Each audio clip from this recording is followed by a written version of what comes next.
નમસ્કાર મિત્રો ચલે હે સાથ મિલકેના આજના એપિસોડમાં આપણે એક સાથની જે જુદી જુદી યોજનાઓ ચાલે છે તેના લાભાર્થીઓ સાથે વાત કરીશું. એમાં આજે આપણે વાત કરીશું કિશોરભાઈ સાથે. કિશોરભાઈ, તમે તમારો પરિચય કેવી રીતે આપો? મારું નામ કિશોરભાઈ સોમાજી પઢિયાર છે. વાહણા પરિણનગર સરખેજ રોડ રહું છું. ત્યાં મેન રોડ પર મારી દુકાન આવેલી છે, આરકે ટાયર સર્વિસ. બરાબર છે. એમાં મારું નાનું બિઝનેસ હતું પંચરનું. પંચરના બિઝનેસની અંદર જે સાથવાળા મને મળ્યા કે આપ શું કરો છો? મેં કીધું મારું કામકાજ છે પંચરનું. તો બોલે કે આ પંચરનું તમે કરો છો, મશીન લાવો, એમાં તમારું કામ વધી શકે છે. તો મેં કીધું આટલા પૈસા મારી જોડે નથી મશીનના. તો કે અમે તમને હેલ્પ કરીશું, તમને લાઈન આપીશું મશીનની, ક્યાંથી લાવવું છે, શું કરવું છે. તો એ રીતના સાથવાળા મને મળ્યા ને એમને મશીનની યોજના મને બતાવી.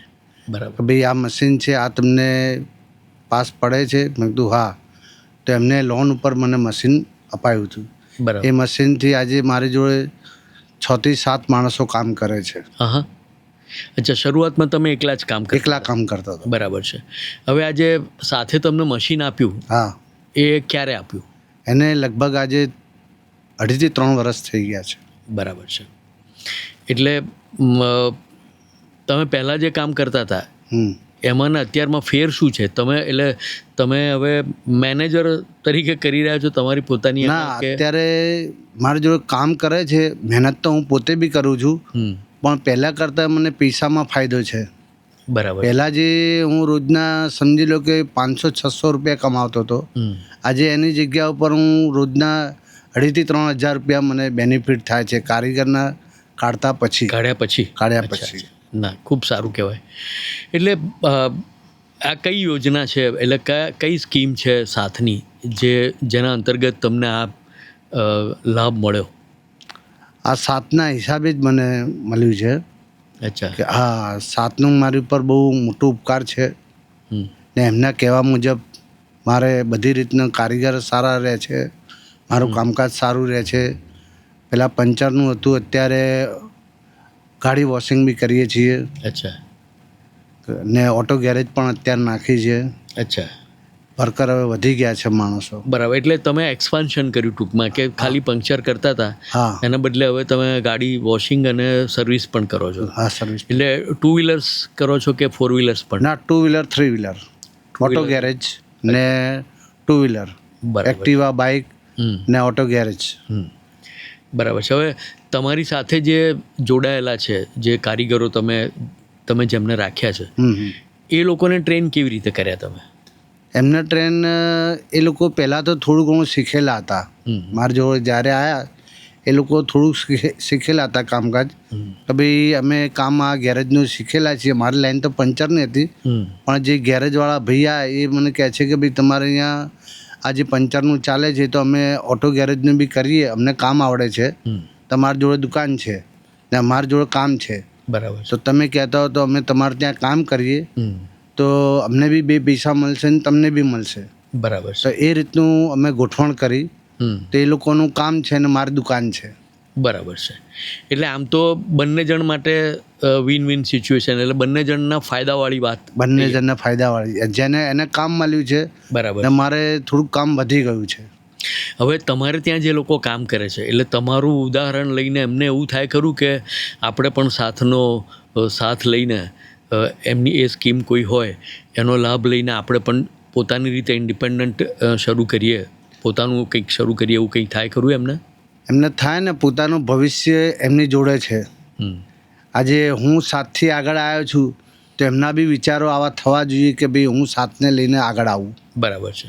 ને મારા બી વિચાર એ લોકોથી સંકળાયેલા છે કે જે રીતના હું આગળ આવ્યો છું એ રીતના મારા બી માણસો આગળ આવે. બરાબર છે. એ હું આજે 10ને રાખું છું, એ બીજા 25 માણસોને રાખે.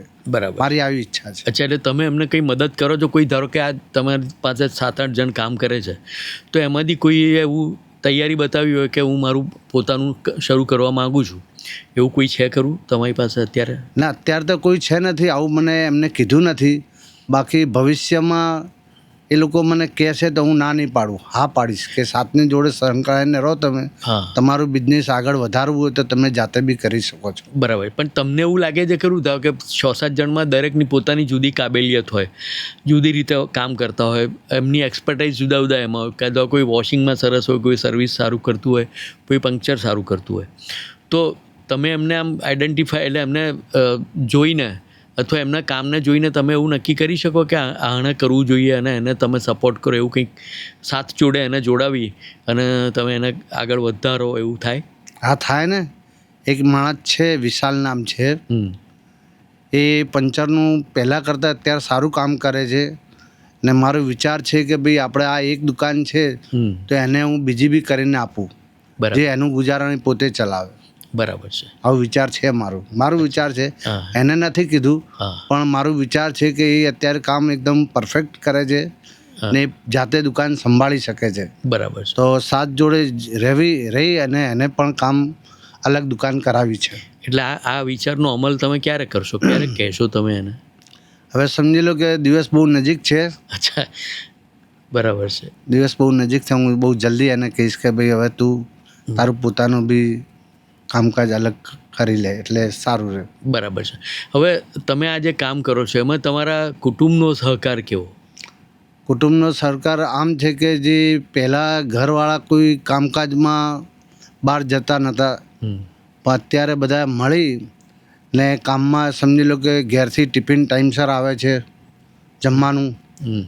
તો બધા છોકરા છે, મારા છોકરીઓ છે, એ પણ દુકાન ઉપર આવે છે. એ લોકો કંઈ કામકાજ હોય તો એ બી હેલ્પ કરાવે છે. બરાબર છે. કેવું લાગે છે ધારો કે તમારા પત્નીને તમે વર્ષો પહેલાં જે ખાલી પંક્ચરની દુકાન હતી અને અત્યારે તમે એ દુકાનના માલિક અને તમારી અંડરમાં 5-7 જણ કામ કરતા હોય તો એમને કેવી લાગણી થાય? એમને લાગણી પહેલાં કરતાં બહુ ઘણી સારી લાગે છે. પહેલાં સમજી લો કે આજે 10-20 રૂપિયા માટે બી પૈસા મારી જોડે માંગે કે ભાઈ 20 રૂપિયા આપો, તો મારી જોડે ત્યારે નહોતા. ને અત્યારે જાતે બી 100 રૂપિયા 500 રૂપિયાનું ખર્ચ કરી શકે છે. બરાબર છે. એટલે એમને અત્યારે ઘણું સારું લાગે છે. બરાબર છે. હવે તમને આ જે તમે અત્યારે કરી રહ્યા છો એને આગળ ક્યાં સુધી તમને એવું લાગે છે કે મારે હજી આગળ વધવું જોઈએ? કશુંક ધારો કે અત્યારે 2 વ્હીલર અને 3 વ્હીલર્સની સર્વિસ કરો છો તો 4 વ્હીલર સુધી પહોંચવું જોઈએ, અથવા આમાં જ કંઈક ટાયર રિપ્લેસમેન્ટવાળી વાત પણ થતી હોય, બરાબર છે, ટાયર ચેન્જ કરવાવાળું, કે એટલે ટાયરની શોપ કે એવું તમે કોઈ પ્લાનિંગ કરેલું જ ખરું? મારો વિચાર છે જે 2 વ્હીલર અને ઓટો ગેરેજનું જે શોરૂમ બનાવવાનું. અચ્છા, બરાબર છે. તો એ ભવિષ્યમાં મારે શોરૂમ બનાવવું છે. બરાબર છે. તો એનું કંઈક પ્લાનિંગ વિચાર્યું જ ખરું કે કેવી રીતે કરશો એને, કેવી રીતે પહોંચશો, કોની મદદ લેશો એના માટે? મદદ આપણે ગૌતમભાઈ છે, એમને પહેલાં મને જે મશીનનું સાથ સરકાર આપ્યું હતું, એમને મને આઈડિયા બતાવી હતી. ને હમણાં હું ગૌતમભાઈના સપોર્ટથી એમની જોડે હું ચર્ચા કરીશ ને પછી એમનું કામકાજના હિસાબે શું કહે છે બરાબર. પછી હું આગળ વધી શકું. ચાલ, ગૌતમભાઈ સાથે જ જોડાયેલા છે? હા, જોડાયેલા છે. ગૌતમભાઈ પરમાર. હા, ગૌતમભાઈ પરમાર. બરાબર છે. એ કઈ પોઝિશન પર છે, શું કામ કરે છે? એ 7માં જ છે. 7માં જ છે. બરાબર છે. કિશોરભાઈ, તમને પોતાને કેવી લાગણી થાય આ તમારી જે યાત્રા છે? કેટલા વર્ષ થયા લગભગ આમ તમે પહેલું પંક્ચર બનાવ્યું હોય અને અત્યારે સુધી પહોંચ્યા હો તમે, તો લગભગ કેટલા વર્ષો થયા હશે? મને વર્ષો તો મારા અંદાજ પ્રમાણે 7 થી 8 વર્ષ થઈ ગયા છે. બરાબર છે. કેવું લાગે તમને આમ? એટલે આ જે તમે સરસ રીતે નાનકડું કામ કરતા હતા, અત્યારે પણ સરસ જ કામ કરો છો અને ઘણા બધા લોકોની સાથે રહીને ઘણા બધા લાભાર્થીઓ પણ છે આ જે કાર્ય તમે કરી રહ્યા છો એના, તો તમને કેવું લાગે છે? ના, મને બહુ સારું લાગે છે અને મારું જીવન બી સારું છે. એનાથી 2 પૈસા મને મળે છે ને કુટુંબ સારું છે, કુટુંબ વ્યવસ્થિત છે, છોકરાઓમાં આ ધંધા ઉપર ભણે છે. અચ્છા. ને જીવન બી સારું છે, ઘેરે બધા સુખ શાંતિ છે. એક ધંધાથી મને ઘણું બધું સારું છે. બરાબર છે. હવે તમારા સંતાનમાં કોણ કોણ છે? 4 બેબી છે, 2 બાબા છે. બરાબર છે. તો એ લોકોને તમે કેવી રીતે તૈયાર કરો છો? એમને તો ભણાવવા પડે. હા. તો આ ધંધા થકી તમને જે મળે એમાંથી તમે એમને કેવી રીતે ભણાવો છો? આ લોકોને ભણાવવાનો જે ખર્ચ છે ને આ દુકાન ઉપરથી જ નીકળે છે. ઘરનો ખર્ચો, કુટુંબમાં આવવા જવાનું, ભણવાનું એ બધું આ દુકાનના ખર્ચામાંથી જ નીકળે છે. બરાબર છે. ખૂબ સરસ કિશોરભાઈ, તમારી જોડે વાત કરી કે તમે નાનકડી પંક્ચરની દુકાનમાંથી સરસ રીતે અત્યારે મોટું ગેરેજ બનાવ્યું છે. 2 વ્હીલર અને 3 વ્હીલર્સની સર્વિસ કરો છો, એની વોશિંગ અને સર્વિસ બંને કામ કરો છો. તમારી જે વાત છે એનાથી ઘણા બધા લોકોને આપણે જ્યારે આ રજૂ કરીશું ત્યારે એમને પ્રેરણા મળશે કે કોઈ કામ નાનું નથી હોતું, પણ એને સરસ રીતે કરવું, નિષ્ઠાપૂર્વક કરવું એ વધારે જરૂરી હોય છે. અને એવું જો કરીને તમે સરસ કામ કરતા હો તો તમને એના ફળ પણ મળી રહેતા હોય છે. તમારું શું કહેવું છે? ફળ તો જે માણસને જેવા વિચાર હોય કે ભાઈ આપણે આ કામ કરવું જ છે, મન એક મક્કમ હોવું જોઈએ છે કે ભાઈ આ કામ આપણે કરવું છે, એ કામને તમે પકડીને કાયમ સુધી રહો છો તો એના ફળ તમને આજ નહીં તો કાલે મળવાના છે. બરાબર છે. કિશોરભાઈ, ખૂબ સરસ તમારી જોડે વાત કરવાની મજા આવી અને આશા રાખીએ કે આપણા શ્રોતા મિત્રો છે, દર્શક મિત્રો છે, તેમને પણ આ તમારી ઇન્ટરેસ્ટિંગ સ્ટોરી અને આમ જેને કહેવાય કે સંઘર્ષમાંથી કેવી રીતે આગળ વધી શકે એની જે વાત છે એ સાંભળવાની મજા આવી હશે. હું રેડિયો એલજે વતી આપનો આભાર માનું છું.